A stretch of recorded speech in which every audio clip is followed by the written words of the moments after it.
Employers may be unintentionally discriminating against their employees, according to Zaheer Lakhani, a lawyer with Bernardi Human Resource Law in Mississauga, Ontario. Zaheer met up with Canadian HR Reporter TV to talk about some of the obligations employers have to maintain an equitable workplace. How may an employer unintentionally discriminate against its employees?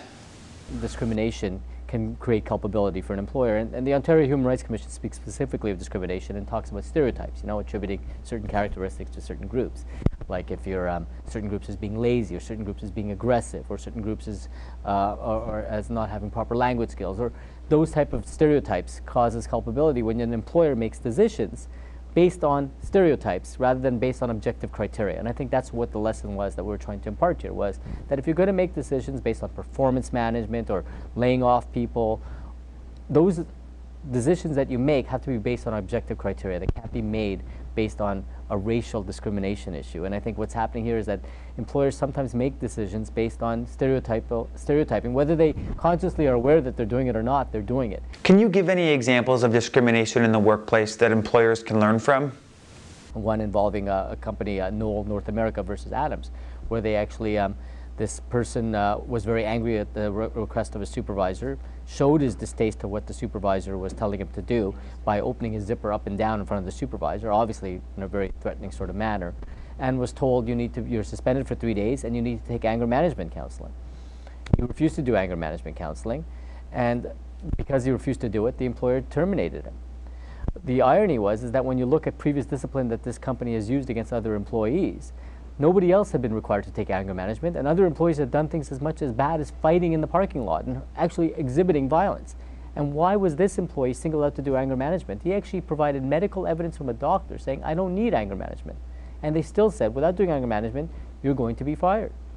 He argued that it was discrimination based on the fact that he was a black man, and the theory was that you're doing it based on the principle of the angry black man and my propensity towards violence, and the tribunal agreed, because they couldn't understand why he would be forced to do anger management when no one else would be. And I think the key lesson there is that if the company had used objective criteria to look at previous discipline versus what they did with respect to this person, they wouldn't have been caught in this problem. How can an employer make sure that they're not unintentionally discriminating? If you actually look at your history of how you discipline other employees, if you do that, then you can establish whether what you're doing now makes sense in the context. For example, if you look at Adams, if they look back at the previous discipline of other employees, they would have noticed, we never asked anybody to do anger management. Why are we doing it for this person? So unintentionally, they were subconsciously and likely believing the theory of the angry black man. This person, and they actually said, has a propensity for violence. They had no evidence of propensity for violence. Where did they get that idea from?